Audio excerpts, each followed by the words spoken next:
He later admitted that when they said the benefits outweigh the risks, they didn't necessarily mean medical benefits. They meant religious, cultural, social, family, heritage type benefits, which of course is very deceiving. They're a medical organization. We weren't asking them for those opinions. And even if they thought they needed to include it, they needed to say that's what that meant. But notice what he was tacitly admitting. Hello, Intactivist. Returning for another interview is Dr. Carl. Welcome back to Prevail over the System. Thank you so much for having me back. Great, good to have you. How would you educate doctors and Intactivists about this cause? We use a variety of tactics. We have street protests, we write articles, we post things online, just anywhere to get the message out. For us, it's shocking. Like, why would you even consider such a thing? But that's just the thing. Many people never considered it. They just thought that's the natural thing to do and never questioned it. If you can kind of plant that seed of doubt in someone's mind, you could really use that as an opening to get them to realize that this is outrageous. I'll tell you a case I read online. There was a woman who had just given birth to her fourth son. And he had some issues in the hospital, but they couldn't cut him because of his issues that had to be treated first. By the time they could, he was too old for the insurance to pay for it, and she couldn't afford it. She was on the phone crying to a friend that he's not going to be able to be cut because I can't afford it and the insurance will pay for it. She then went online to say, well, if he's going to be intact, I better know how to take care of it. Up came in the search like a video of what it looks like. She's like, out of curiosity, yeah, what is that? Within moments, she was screaming for her husband to come in, and tears were running down their face. They saw the brutality of this and the horror of what was done to the husband and the first three sons. She then researched and realized how horrendous this is. And she says, in hindsight, how could have I ever been in favor of something like that? So you just got to get people to start to question it. The moment you question it, actually looks like, my gosh, I was in favor of that? You got lucky. How would you convince Jewish people to become Intactivists? Well, first of all, I would tell them about Jewish groups like Bruchim, for example, that are specific to Jewish Intactivism. I would also mention that if they absolutely insist on keeping it up, that the original biblical form was just the tip of the foreskin. It was not the entire foreskin. And I would also ask them, do you follow kosher food laws? Do you rest on the Sabbath? If the answer is no, then why do you insist on keeping up with this? Even the most devout Hasidic Jews do not stone to death adulterers. They don't sacrifice animals. So they've made changes with the times. How would you convince men's rights activists to join Intactivism? Well, I'm a men's rights advocate myself, and we're pretty much on board already. We're second only to outright Intactivism for being the most pro-intact movement there is. Now, men's rights advocates come in a number of different shapes and sizes because there are at least a dozen to 24 different men's rights issues which are related but not entirely, so some would emphasize other things. Like, for example, I know there are some of the movement, like they got screwed by the family court system, and they're cut and they're happy with it, and the fact that they're cut had nothing to do with them being screwed by the family court system. But still, like I said earlier, once you have a seed of doubt and you look into it, it's hard to ever be in favor. I mean, our motto, the more you know, the more you're against it. So yeah, men's rights activists are pretty much most against it already anyway. Are you a medical doctor too? No. No. Okay. Can your PhD education help Intactivism at all? Maybe marginally. It's in politics and international relations. Well, maybe understanding how the political system works could kind of help a little bit. And just having the title kind of lends some credibility. But that being said, other than outright medical, I suppose it's one of the best subjects for a social issue. Do you have future plans to help Intactivism? Yes, I intend to continue what I'm doing now. I'm an active part of the National Coalition for Men, which is a men's rights organization, and Intactivism is one thing we help. I was a couple months ago in Portland, Oregon, where Eric Klopper launched his lawsuit. I know my group gave him $10,000 to help, and I intend to continue the fight. I've got a book coming out, although they keep delaying the release, but it's finished. It's on a proposed global treaty to complement, not replace, the already fabulous one for women from the 70s, CEDAW. This is Saddam, the Convention on the Elimination of All Forms of Discrimination Against Men. And in there is a clause on intactivism and genital integrity for all.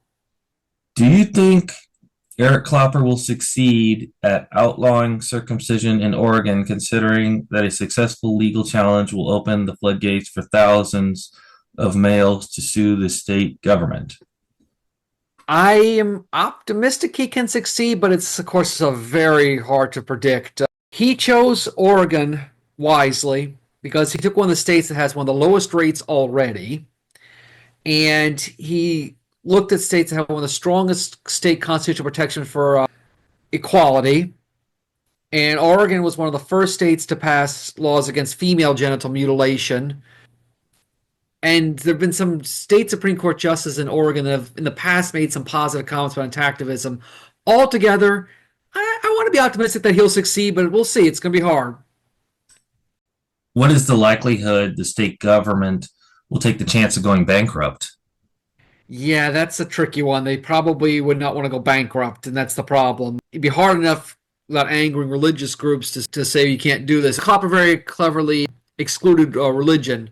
Not to say that they don't deserve protection, but anything, we had to exclude that for now. But yeah, they're not going to want to go bankrupt over this. They would have to sort of pass it in a way that it would not necessarily cause the state to go bankrupt, but would stop future boys from being cut. You think any other states will take this chance? I think we need that first one to get the ball rolling. So if we get that first one by one, we can work on it. Do you and or your colleagues have any influence in the American Academy of Pediatrics, the American College of Obstetricians and Gynecologists, the American Medical Association, or American Urology Associations?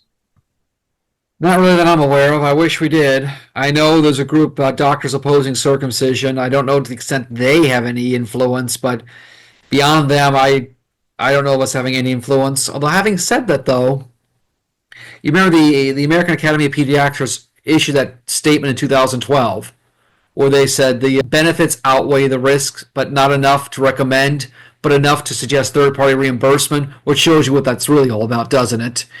They got so much blowback from intactivists, men's rights advocates, and also their overseas colleagues that they allowed that statement to expire in 2017 and have never issued a new one. So their statements expire automatically every 5 years if they're not renewed. And so they have not had a statement on this since 2017.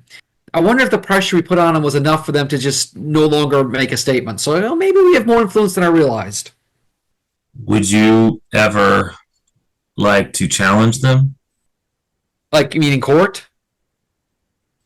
Yes, if you had that opportunity. I mean, if the opportunity presented itself and it looked like a way that we could succeed and not just sort of spin wheels and waste money, sure. I think they very cleverly, from their point of view, though, they have not had an active statement in 8 years. And so any challenge, they can say, what are you challenging on us? We have no statement. That would be a good argument then, because you could say that their statement has expired and then they would not be supporting circumcision any longer. Yeah, they no longer officially support or oppose it. And they even, one thing I didn't mention, Jonathan Friedman, I think it was, he was the second in command of the task force in 2012.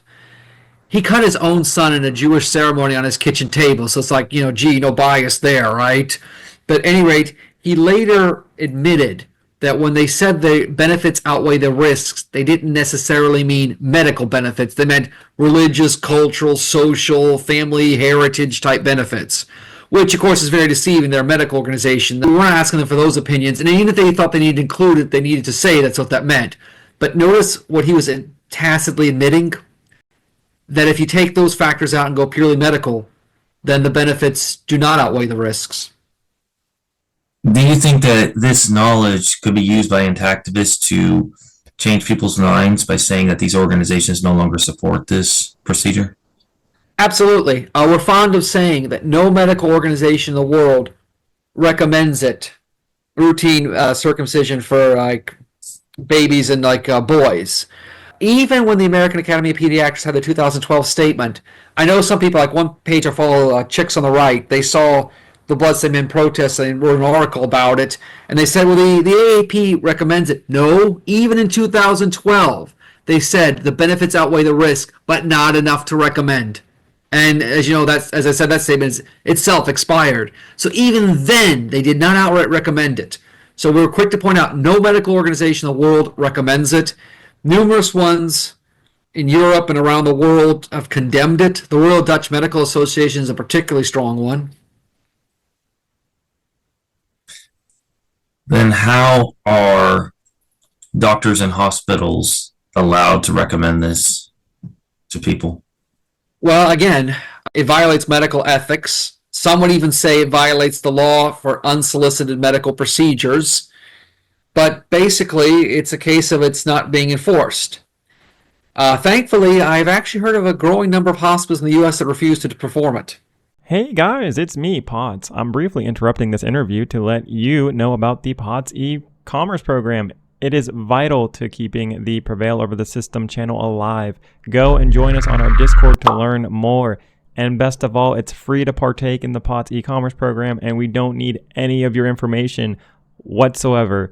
This helps us keep the interviews coming along with other Intactivist content to empower, teach, and update Intactivists with very important information, as well as being the voice for the Intactivist public. Thank you all so much. Okay, now back to the interview. How do any hospitals get away with pressuring parents into allowing this to be done? Well, because they're not being stopped. Laws and ethics are only as good as they are respected and enforced. To ask once is probably bad enough, but if you ask once, no pressure, and leave it at that, it's bad enough. But some badger and pressure, and has clearly got to be illegal. Even if there were beneficial, it's got to be illegal, but it's not being enforced. They're not being held to ethics boards or anything about doing that, and that's the problem. So you're saying that there's no one working in some hospitals that is watching the doctors and telling them, hey, you can't be pushing this on the parents. You're not allowed to do that. Exactly. Worse yet, some of those hospitals are probably pushing the doctors to push it. You think it's coming from corporations that are making money off of it? That's one factor. How effective do you think protesting in public is? Like when you did at the American Academy of Pediatrics conference, when a well-written letter got their policy marked expired and removed from 80 plus hospital websites. We get people who tell us, like Bloodstain Men or whatever, that until I saw you, I never thought to question it. And once I did, I started researching, I was shocked. You know what I mean? I've been to several Intactivist protests. And I'm lucky to be an attack man myself. And I had my t-shirt on, I heart my foreskin. I had a sign up. These two young women in their 20s pulled up at the red light, rolled in the window, and they just started giggling hysterically. Like, can I take your picture? I was like, sure, I'll pose for the picture. Gave an information card. Now, they probably thought it was the funniest thing they had seen all day. But I'm guessing they both look quite young. Probably neither has children. Both may someday go on to have children. You never know what seed I may have planted in their minds, you know?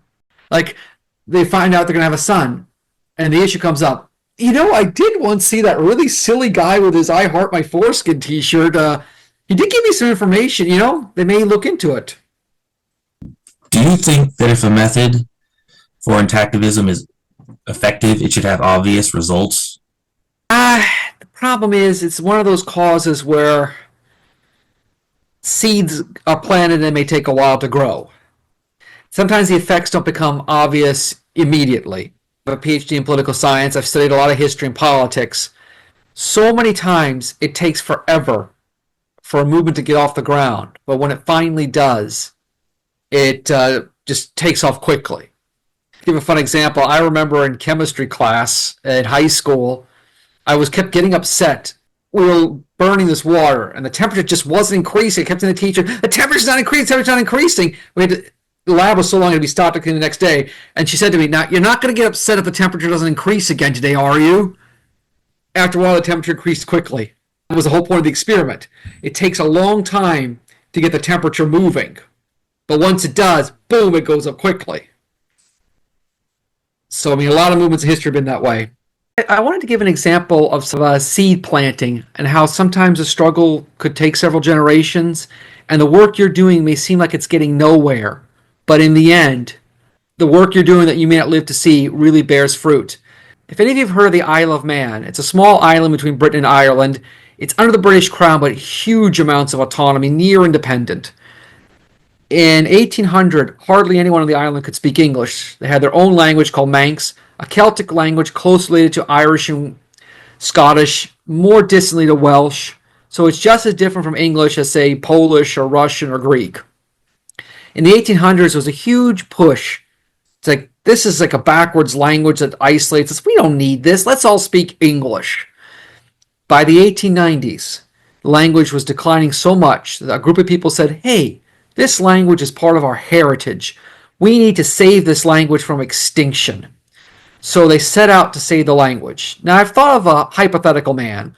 Let's say he was born in 1870.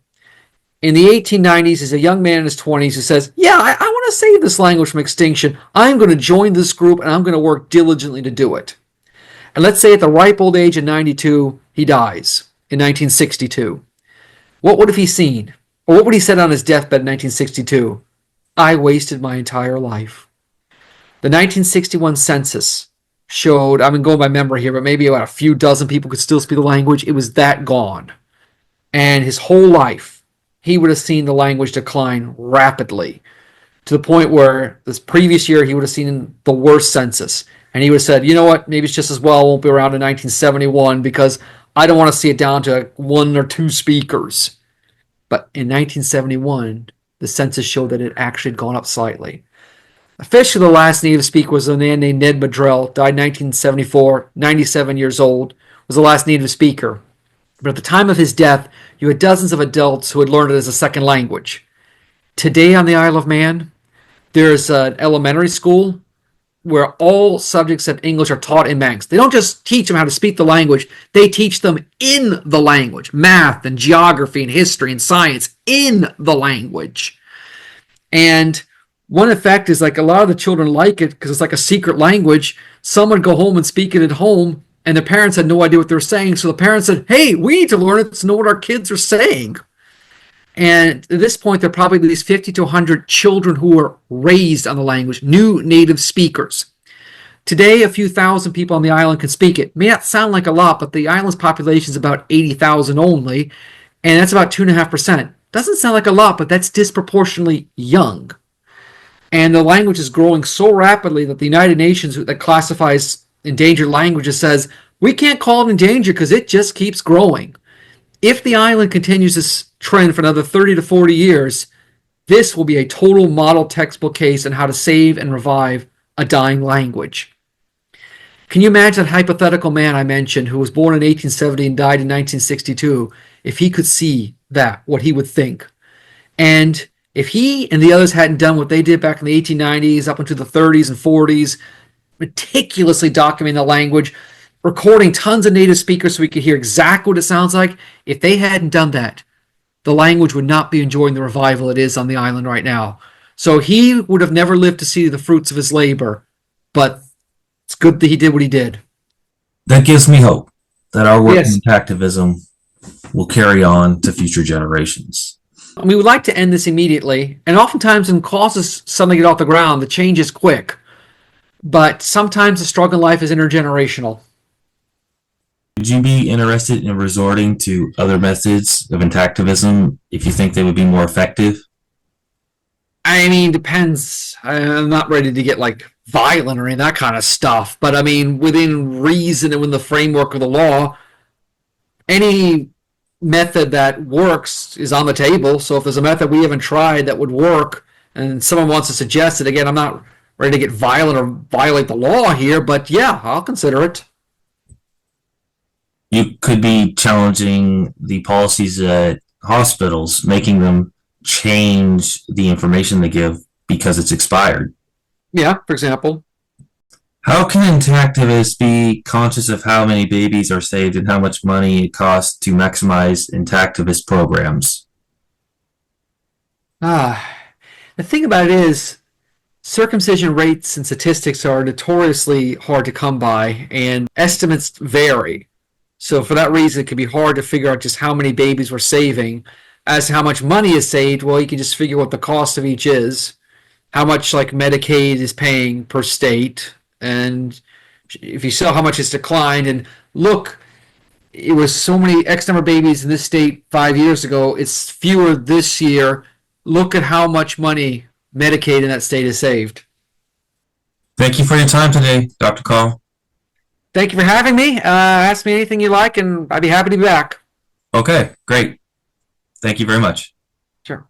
Okay, that was Dr. Carl. Let me know your thoughts down in the comment section. I'm going to put all of his links down in the description. Make sure you subscribe so you don't miss our other interviews and our other Intactivist content that we release every single week. Please share and like this video to get this out to more people. Thank you guys so much for watching. Bye.